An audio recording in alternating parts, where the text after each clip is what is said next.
Welcome back, everybody. Thank you to all of those who tuned in last week, and for those of you who are new, welcome. My name is Josh. I handle all the marketing and social media accounts for Swiss Watch Company. I have a quick announcement for you guys before we get into the main video. The cases for the sports watches came in, and we are really happy with how they turned out. I'm going to show off some images of the brushing and polishing here for you guys.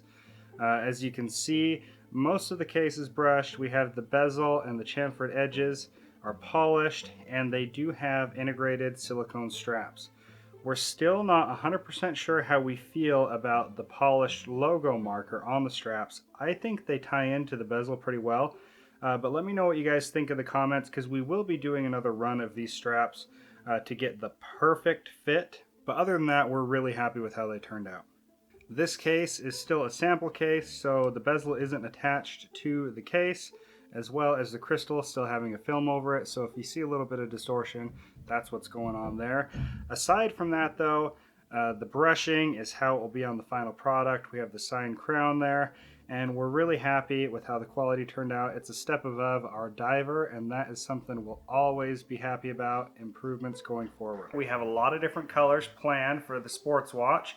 Each strap is color coded to match the center portion of the dial on the sports watch.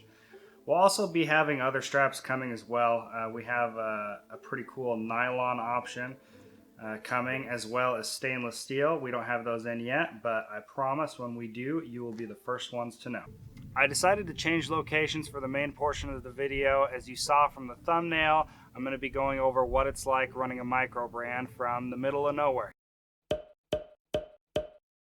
As you can see behind me, there's really nothing. This is right outside the door of our home office. There's nothing around us. We're pretty much alone. A lot of people ask my dad how it is he came to live here in the Nevada desert from Switzerland, one of the most beautiful places in the world. This is a picture of his hometown, the train station that he used as a kid to go to school. And to make a long story short, he moved here because of my mom. All of her family lived here. We wanted to live in the States, so here we are. As far as challenges go in regards to running a micro brand from the middle of nowhere, I would say the biggest is probably shipping. And obviously not everyone lives in desolation like we do, but this applies to everybody no matter where you are. I can't speak for every micro brand, but about 50% of our orders come from outside the United States.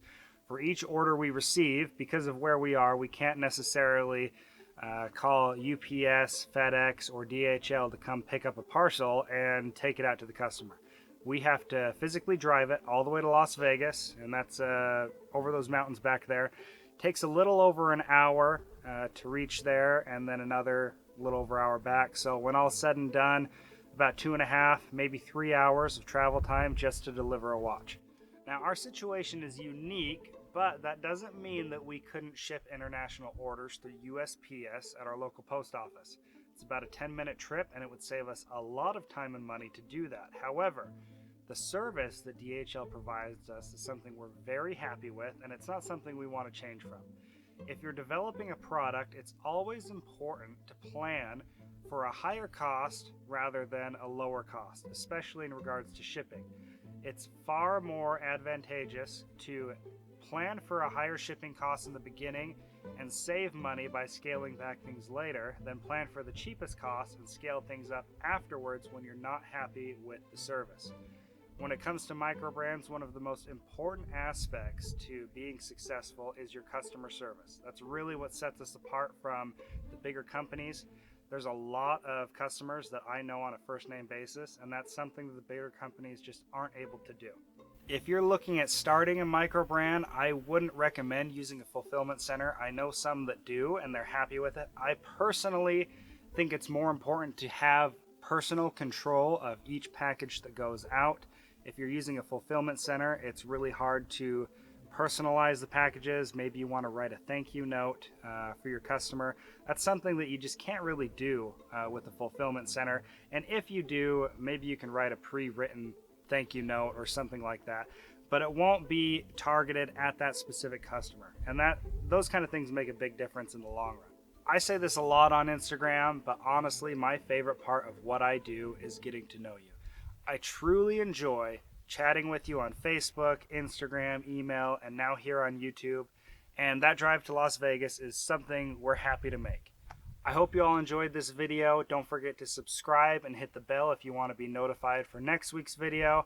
And let me know in the comments if you'd like to see anything else. Like I said, we have a roadmap going forward and a lot of good stuff planned. My dad is actually landing in Las Vegas from Switzerland right now, so we're going to be seeing him a little bit more in next week's installment, and I'll see you guys then.